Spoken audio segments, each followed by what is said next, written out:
ચલો મિત્રો, તો આગળના જે સેશનની અંદર આપણે અમુક અભ્યાસ ક્લિયર કર્યો હતો આપણા માઇન્ડની અંદર. તો અમુક વસ્તુ જોઈ હતી, જેમ કે એક વસ્તુ ખાસ જોઈ હતી.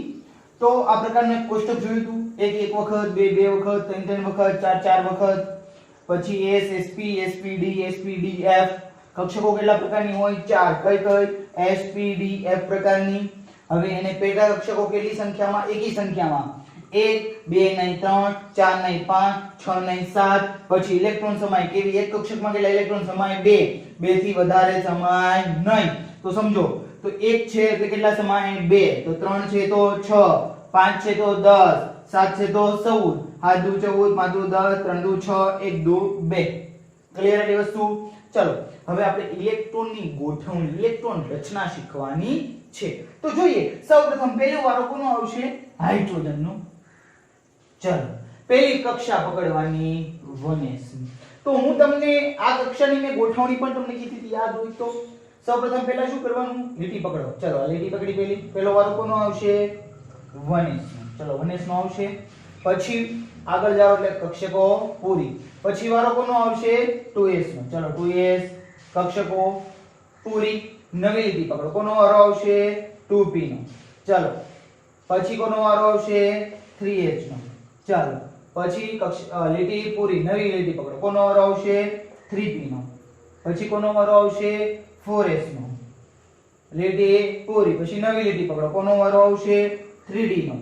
પછી કોનો વારો આવશે? 4p નો. ચલો આટલો અભ્યાસ હાલ પૂરતી આપણે કરી. હજી આગળ છે પણ એ હાલ પૂરતી અભ્યાસ આપણે કરવો નથી. જ્યારે આવશે ત્યારે શીખતા જઈશું. અત્યારે 1 થી 20 સુધીની ઇલેક્ટ્રોન રચના આપણે શીખીએ. ચલો જોઈએ, પહેલા નંબર ઉપર છે હાઇડ્રોજન. મેં એક વસ્તુ તમને એવી શીખવાડી હતી, યાદ હોય તો, જેટલો જેનો પરમાણુ ક્રમાંક તેટલા તેમાં ઇલેક્ટ્રોન અને પ્રોટોન. આવું શીખવાડ્યું. તો ચલો સમજીએ આપણે. એક નંબર ઉપર હાઇડ્રોજન છે. કોણ છે? હાઇડ્રોજન છે. ચલો કેટલા ઇલેક્ટ્રોન હશે? 1. કેમ 1 હશે? કારણ કે એનો પરમાણુ ક્રમાંક 1 છે. તો આની પાસે 1 ઇલેક્ટ્રોન હશે, હાઇડ્રોજન પાસે, કારણ કે એનો પરમાણુ ક્રમાંક 1 છે. ચલો 1 ઇલેક્ટ્રોન ગોઠવવો છે. ચલો સૌપ્રથમ કોનો વારો આવવાનો છે? 1s નો. તો લખો અહીંયા 1s. ચલો કેટલા ઇલેક્ટ્રોન ગોઠવવા છે? આપણે 1 જ ગોઠવવા છે ને, તો 1s માં ગોઠવી દો 1. તો થઈ ગયું 1s1. પડી ખબર શું કર્યું મેં? કેટલા ઇલેક્ટ્રોન ગોઠવવા હતા આપણે? 1 જ ગોઠવવો તો ઇલેક્ટ્રોન. હવે 1 જ ગોઠવવો તો પહેલો વારો કોનો આવવાનો હતો? 1s નો. તો આપણે 1s લખ્યો. કેટલા ઇલેક્ટ્રોન ગોઠવવા? 1 જ ગોઠવી દો 1. ક્લિયર? ચાલો હવે આગળ લઈએ. હવે આવે હિલિયમ. ચલો કેટલા ઇલેક્ટ્રોન હિલિયમ પાસે હોય? 2 હોય. કેટલા હોય? 2, કારણ કે પરમાણુ ક્રમાંક 2 એટલે 2 ઇલેક્ટ્રોન હોય ની પાસે. ચલો 2 ગોઠવવા છે. તો 2 ગોઠવવા હોય છે તો s કક્ષા છે. s કક્ષા. કેટલા ઇલેક્ટ્રોન સામે s માં? 2 ઇલેક્ટ્રોન સમાય. એટલે કે અત્યારે આપણે કેટલા સમાડ્યા? 1 જ સમાડ્યો. તો હજી એક સમાવ હોય તો સમાઈ જવાય, કારણ કે 2 સમાવવાના છે. એક વસ્તુ સમજો, પેલા કક્ષકો છે ને આગળવાળી હોય ને ભરવાની. સમજો, માની લો કે તમે ક્લાસરૂમ ની અંદર એન્ટર થાવ છો.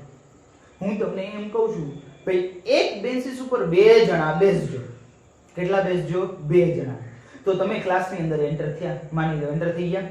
ચલો એન્ટર થતા હતા એટલે તમે પહેલી બેન્ચીસ ઉપર 2 જણા બેઠા. પછી બીજી બેન્ચીસમાં 1 જણો બેઠો અને ત્રીજી બેન્ચીસમાં પાછા 2 જણા બેસવા ગયા. તો હું એમ કહીશ નહીં ચાલે. કેમ? કારણ કે બીજી બેન્ચીસમાં કેટલા જણા બેહવા જોઈએ? 2 બેહવા જ જોઈએ.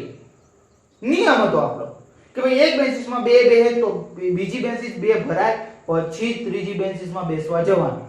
અહીંયા પણ એવું જ છે. સમજો કેવું છે કે પહેલી કક્ષા હોય એ ભરાઈ જાય, 1s ભરાઈ જાય, પછી 2s ભરાય, 2s ભરાઈ જાય, પછી 2p ભરાય. આપણે એમ કહીએ સર 1s ભલે ખાલી રહી, આપણે 2p ભરી દો ને, તો એમ ચાલે નહીં. પહેલા કક્ષક, જે કક્ષકનો વારો આવતો હોય એ પહેલા ભરાય. એટલે પહેલો વારો કોનો આવ્યો? 1s નો આવ્યો. તો 1s માં આપણે કેટલા ભરી દીધા? 1 ભરી દીધા. હવે હિલિયમ એટલે કેટલા ભરવાના? 2 ભરવાના છે. તો s માં કેટલા હમાય છે? 2 હમાય છે. તો ભરી દો હજી એક. એમાં 1s2 ભરાઈ ગયા 2. પહેલા એક ભરી દીધો હાઇડ્રોજન માટે.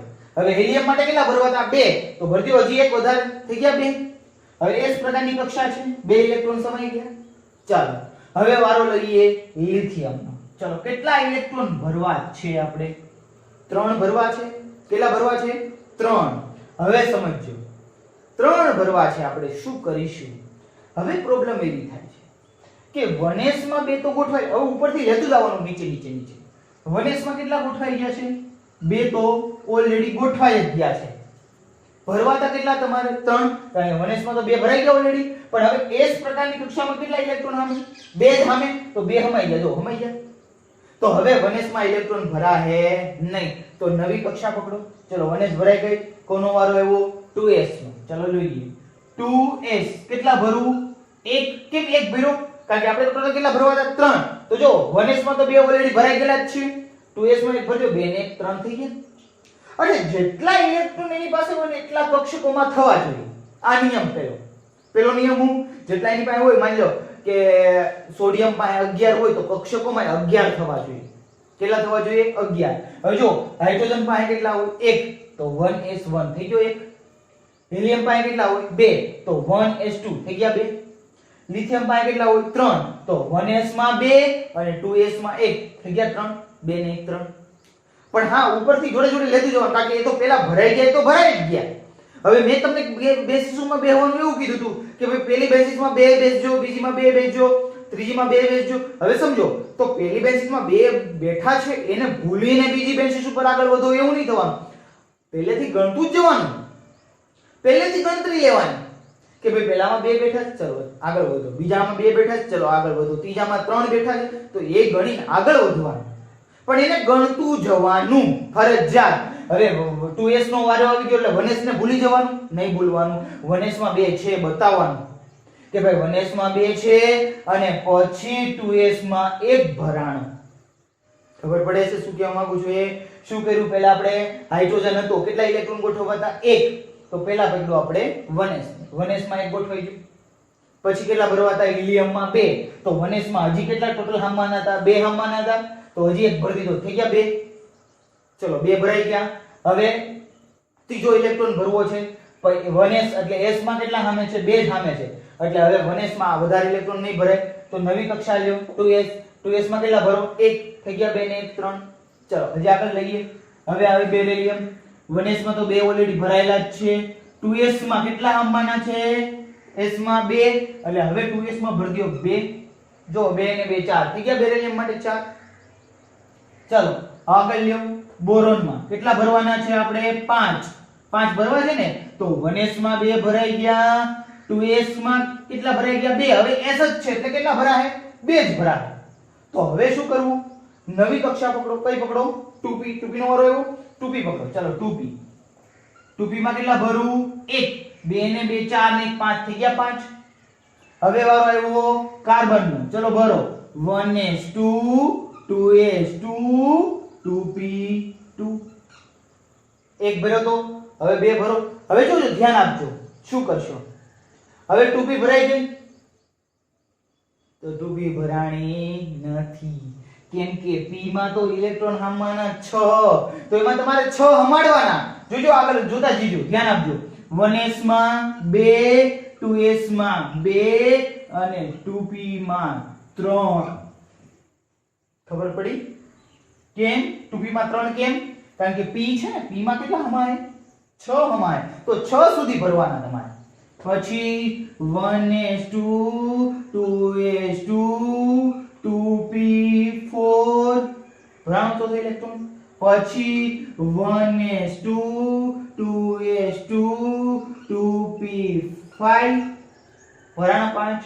પછી 1s2 2s2 2p6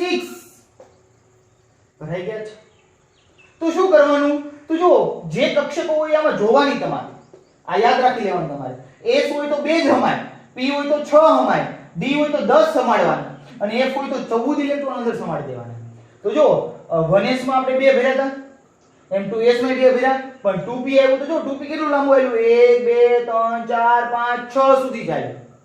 હવે વારો લઈએ 11 નંબર ઉપર સોડિયમ નો. હવે વિચારજો જરા. 1s માં 2 ભરાઈ ગયા, 2s માં 2 ભરાઈ ગયા, 2p માં 6 ભરાઈ ગયા, 2p કક્ષા પૂરી. હવે વારો કોનો આવ્યો? 3s નો. ચલો 3s માં કેટલા ભરાશે? 1 એક એક જ ઇલેક્ટ્રોન વધારતો જવાનો તમારે. જો બધે એક એક જ વધારતા ગયા. 1 હતા 2 થયા, 2 ને 1 3 થયા, 2 ને 2 4 થયા, 4 ને 1 5 થયા, 4 ને 2 6 થયા, 4 ને 3 7 થયા, 4 ને 4 8, 4 ને 5 9, 4 ને 6 10. જો એક એક જ વધતો જાય ઇલેક્ટ્રોન. જો 1 2 3 4 5 6 વધતો ગયો, 1 2 1 2 વધતો ગયો. તો આગળ આગળ લખતું જવાનું, વાહે વાહે વધારતું જવાનું. 1 2 1 2, કારણ કે s માં 2 સમાન p આવ્યું. 1 2 3 4 5 6. હવે જો અહીંયા 3s માં કેટલા આવશે? s માં 2 એટલે 1 અને 2 આગળ તો બેઠું લખી નાખવાનું છે તમારે. સોડિયમ પછી કોણ આવે? મેગ્નેશિયમ.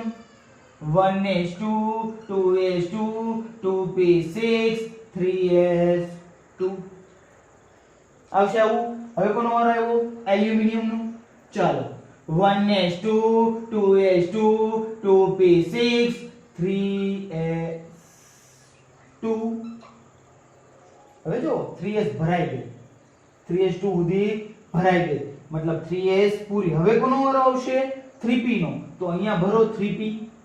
3p કેટલા? 1. જો ભરાતું જાય એ લખતું તો તમારે જવાનું જ છે.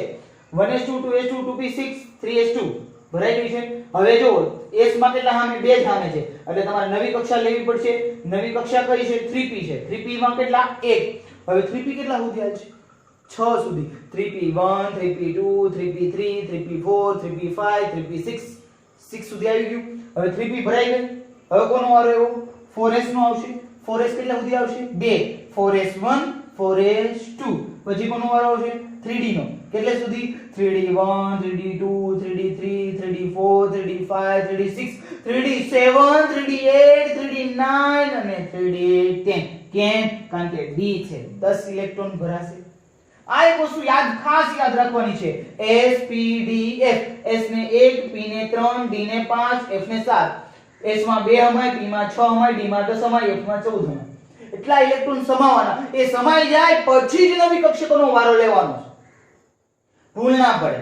તો હવે એલ્યુમિનિયમ, સિલિકોન થી લઈને તમારે કેલ્શિયમ સુધી જાતે ઇલેક્ટ્રોન રચના લખીને હોમવર્ક જ્યારે લખીને મોકલાવો એમાં તમારે લખીને 2 વખત લખીને મોકલાવવાનું છે. ક્લિયર આ વસ્તુ? ચાલો આગળ વધીએ.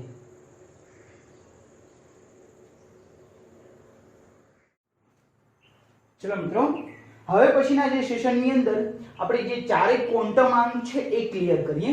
સૌપ્રથમ પહેલો ક્વોન્ટમ આંક આવે જેને કહેવાય મુખ્ય ક્વોન્ટમ આંક n. એની સંજ્ઞા શું છે? n. એક કક્ષકનું કદ અને ઊર્જા નક્કી કરે. શું નક્કી કરે? કક્ષકનું કદ અને ઊર્જા નક્કી કરે. હવે મુખ્ય ક્વોન્ટમ આંક n હોય ક્યાં? પહેલો પ્રશ્ન તમારા માઇન્ડમાં એ થાય. માની લો કે પેલી એક કક્ષા લીધી હતી આપણે 1s લીધી હતી 1s. તો આગળની બાજુમાં તમે જે સંખ્યા લખી છે ને એ મુખ્ય ક્વોન્ટમ આંક. માનો તમે એમ લખો 3p, તો આગળ જે 3 છે ને એ મુખ્ય ક્વોન્ટમ આંક છે. શું છે? મુખ્ય ક્વોન્ટમ આંક. એ શું નક્કી કરતું હોય? કક્ષકનું કદ નક્કી કરે અને એની ઊર્જા નક્કી કરે. હવે સમજો 1s હશે તેની ઊર્જા ઓછી હશે, 2s ની ઊર્જા વધારે હશે, એની કરતા 2p ની ઊર્જા વધારે છે. એટલે ઊર્જા નક્કી કરે. એટલે આગળના ભાગે જે આંક લખેલો છે, માની લો કે લખ્યું છે 4d, તો આ જે 4 લખ્યો છે એ મુખ્ય ક્વોન્ટમ આંક છે. શું છે? મુખ્ય ક્વોન્ટમ આંક. એટલે આગળની બાજુ જે સંખ્યા લખી હોય એ હોય મુખ્ય ક્વોન્ટમ આંક n. ક્લિયર? પછી આવે છે કોણીય વેગમાન ક્વોન્ટમ આંક l, જે આકાર નક્કી કરે. હવે આકાર વિશેનો અભ્યાસ હું તમને પછી શીખવાડીશ, પણ અત્યારે એટલું યાદ રાખવાનું છે કે ભાઈ કયો આકાર કેવો છે, શું છે, એ બધું હું તમને પછી શીખવાડવાનો છું. પણ અત્યારે તમારે યાદ રાખવાનું, કોણીય વેગમાન ક્વોન્ટમ આંક l છે એ શું નક્કી કરે? આકાર નક્કી કરે. શું નક્કી કરે છે? આકાર. હવે જો એ પણ સાદી રીત છે, સરળ રીત. ચલો આપણે કેટલી કક્ષકો ભણ્યા? 4. s p d f. આગળ બી આવે છે g s, પણ હાલ પૂરતી ક્યાંય એવો અભ્યાસ આવતો નથી. એટલે 4 કક્ષકો આપણે ભણવામાં આવે છે, s p d અને f. હવે એનું આપણે કોણીય વેગમાન ક્વોન્ટમ આંક શોધવું હોય તો સાવ સરળ રીત કહી દઉં તમને, તો 0 થી શરૂ કરવાનું. ક્યાંથી? 0 થી. 0 p માટે 1, d માટે 2, f માટે 3, પૂરું. તમને કોઈ એમ કે ભાઈ 3D કક્ષા છે, કઈ કક્ષા? 3D કક્ષા. તો એની માટે L નું મૂલ્ય શું થશે? L નું તો D છે, D જોવામાં શું આવશે? 2, તો 2 થશે. છે ને હેલું? હા હેલું છે. ક્લિયર એ વસ્તુ? ચલો આના એક્ઝામ્પલ લઈને હમણાં સમજાવું તમને. પછી હવે ચુંબકીય ક્વોન્ટમાંક L એ દિક વિન્યાસ નક્કી કરે. દિક વિન્યાસ શું છે એ પાછો તમારા મનમાં નવો પ્રશ્ન. દિક વિન્યાસ એટલે જો સમજો તો કોઈ પણ વસ્તુની અવકાશમાં ગોઠવણી થઈ હોય. હવે આપણે ત્રિપરિમાણીય રચનાની અંદર જોયું તો એક જો ઊભી બાજુ હતી ને x અક્ષ કીધું, આડી બાજુને y અક્ષ કીધું, બહારની તરફ જે આવતી હોય અક્ષ અને z અક્ષ કીધું. હવે જે કક્ષકો ગોઠવાણી છે તો એ કયા બાજુ ગોઠવાણી છે? x અક્ષ બાજુ ગોઠવાણી છે કે x અને y ની વચ્ચે ગોઠવાણી છે કે y અને z ની વચ્ચે ગોઠવાણી? કઈ બાજુ ગોઠવાણી છે? તો એ કોણ નક્કી કરે? ચુંબકીય ક્વોન્ટમાંક m. હું નક્કી કરે? દિક વિન્યાસ નક્કી કરે. હવે એ કઈ રીતે તમે લેશો તો સમજો. s માટે છે ને કોઈ લાંબી માથાકૂટ નથી કરવાની, પણ હા p d અને f માટે આવશે. p d f માટે આવશે. ચુંબકીય ક્વોન્ટમાંક હંમેશા s માટે 0 થશે. s માટે હંમેશા શું લેશો તમે? 0 લેશો. પણ માની લો p છે તો p પાસે કેટલી કક્ષકો છે? 3 કક્ષકો છે. કેટલી છે? 3. તો ચલો 1 આ 2 અને આ 3 કક્ષકો છે p પાસે.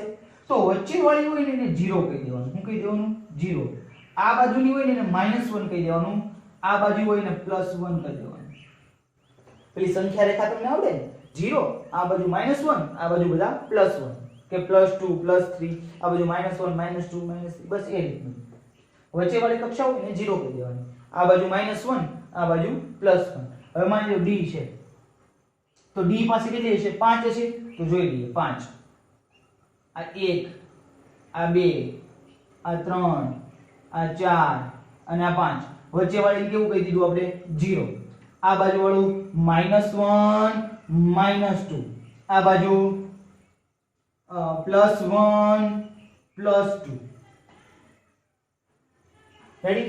જો વચ્ચે વાળી કોઈ ઇલેક્ટ્રોન હોય આ વસ્તુ હું તમને થોડું ઊંડાણપૂર્વક શીખવાડવાનો છું પણ આના પછીના સેશનની અંદર. પણ અત્યારે આટલું યાદ રાખવાનું છે. પછી f હોય તો f માટેની કિંમત શોધવાની કે તો શું કરવાનું? ટોટલ કેટલી થાય? 7. 1 2 3 4 5 6 અને 7 થઈ ગઈ 7. p માટે 1 અને s માટે 1, p માટે 3, d માટે 5, f માટે 7. આને કેટલી કહી દઉં હું? 0. અહીંયા -1 -2 -3, અહીંયા +1 +2 +3. પડે ખબર? હવે કઈ રીતે એપ્લાય કરવું એ હું પછી શીખવાડીશ. પણ આટલું યાદ રાખવાનું, s માટે હંમેશા 0 જ લેવાનું કારણ કે એક જ કક્ષા છે. પણ p માટે 3 હોય તો વચ્ચે વાળી હોય તો 0, વચ્ચે વાળા ઇલેક્ટ્રોન હોય તો. આ બાજુ વાળો ઇલેક્ટ્રોન હોય તો -1 કહેવાનું, આ બાજુ હોય તો +1 કહેવાનું. પછી આમાં વચ્ચે વાળો ઇલેક્ટ્રોન હોય તો 0, આ બાજુ -1 આ બાજુ -2 આ બાજુ +1 +2, અહીંયા 0 -1 -2 -3 આ બાજુ +1 +2 +3. ક્લિયર? ચલો હવે લઈએ સ્પિન ક્વોન્ટમાંક s. તો એ ઇલેક્ટ્રોનનું ભ્રમણ નક્કી કરે. શું નક્કી કરે? ઇલેક્ટ્રોનનું ભ્રમણ. હવે સમજો આની કિંમત હંમેશા 2. જો કોઈ એક કક્ષા હોય, માની લો કોઈ એક કક્ષા છે, આની અંદર હું 2 ઇલેક્ટ્રોન ગોઠવું છું, 1 અને 2 ગોઠવા. તો માની લો પહેલા માટેની કિંમત હું +1/2 કહું. કોઈ એક માટેની કિંમત કેવી? +1/2. તો બીજા માટેની કિંમત થશે -1/2. હવે જો માત્ર કોઈ એક કક્ષા હોય છે એના જ 2 ઇલેક્ટ્રોનનો અભ્યાસ આમાં કરવાનો સ્પિન ક્વોન્ટમાંકમાં. જો 2 ઇલેક્ટ્રોન હોય, 2 ઇલેક્ટ્રોન, તો માની લો પહેલા વાળાને આપણે +1/2 કીધું તો બીજા વાળાને -1/2 કહેવાનું. અથવા માની લો કે પહેલા વાળાને -1/2 કીધું તો બીજા વાળાને +1/2 કહેજો. તમારી ઈચ્છા. કોને +1/2 કહેવું? હા, પણ બેને +1/2 નહીં કહેવાના. એકને +1/2 કીધું, 1/2 એટલે અડધું, +1/2 કીધું તો બીજાને -1/2 કહેવાના. 2 ઇલેક્ટ્રોન હોય ને, કોઈ એક કક્ષામાં કેટલા ઇલેક્ટ્રોન હોય? વધારે વધુ 2 ઇલેક્ટ્રોન સમાય. એક આમ ભરતો હોય, એક આમ ભરતો હોય. હવે સમજો તો એ પણ એક વસ્તુ તમને કહી દઉં કે એક કક્ષકમાં વધારેમાં વધારે 2 ઇલેક્ટ્રોન સમાય. આપણે વાત થઈ હતી. હવે બે સમાનતા હોય ને તો આપણને એક વસ્તુ ખબર છે કે સૂર્યની આજુબાજુ પૃથ્વી ફરે છે પણ એ પોતાના ધરી ઉપર પણ ફરે છે. ઇલેક્ટ્રોન પણ એવું જ છે. ઇલેક્ટ્રોન શું કરશે? પોતે કેન્દ્રની આજુબાજુ ફરશે અને પોતાની ધરી ઉપર પણ ફરશે. તો એક જો પોતાની ધરી ઉપર જમણી બાજુ ફરતો હોય એને +1 હાફ કહેવાનું. બીજો જો ડાબી બાજુ ફરતો હોય ધરી ઉપર તો એને -1 હાફ કહેવાનું. કે બે જમણી બાજુ ફરે એવું ન બને. એક ઇલેક્ટ્રોન પોતાની ધરી ઉપર જમણી બાજુ ફરે છે તો બીજો ડાબી બાજુ ફરશે. એટલે એકને +1 હાફ કહો તો બીજાને -1 હાફ કહેવાનું. ચલો આ ચાર વસ્તુ હતી. હવે આ બે વસ્તુની કિંમત હું તમને શીખવાડું છું. આ બે પછી શીખવાડીશ. માની લો કોઈ કક્ષા છે, તમને એમ કહે છે કે ભાઈ 2p માટે કોની માટે 2p માટે n અને l ની કિંમત કેટલી? તો શું કરવાનું? 2p એટલે 2 છે તો n બરાબર 2. કેમ? આગળવાળી સંખ્યા કેટલી છે? 2 છે. મુખ્ય ક્વોન્ટમમાં 2, n બરાબર 2. p આમાં જો ક્યાં આવે? p માટે 1 તો l બરાબર 1. ક્લિયર? બે વસ્તુ તો આવેલી જ છે. આ બે જ વસ્તુ યાદ રાખવાની. આગળની જે સંખ્યા હોય n હોય, n બરાબર શું થાય? 2 થઈ જશે. અને l કેમ નક્કી કરવાનું? તો s p d f 0 1 2 3 તો p માટે કઈ આવે છે? l બરાબર કેટલા આવે છે? p માટે 1 આવે છે. હવે હજી એક એક્ઝામ્પલ લઈ લઈએ. માની લો કે તમને એમ કીધું 5d. ચાલો n બરાબર કેટલા થશે? આગળની સંખ્યા કેટલી છે? 5. n બરાબર 5. પછી l બરાબર કેટલા થશે? તો l બરાબર d છે ને, તો d આમાં જો હું આવે 2 તો મૂકી દો 2. ક્લિયર આલી વસ્તુ? રેડી? હવે ચુંબકીય ક્વોન્ટમમાં દિક્વિન્યાસ નક્કી કરે છે અને સ્પિન ક્વોન્ટમમાં ઇલેક્ટ્રોનનું ભ્રમણ નક્કી કરે છે. આ તો યાવ ઈઝી વસ્તુ છે, પણ આ ચુંબકીય ક્વોન્ટમ આ દિક્વિન્યાસ જે નક્કી કરે છે એ આપણે આવતા સેશનમાં જોઈશું.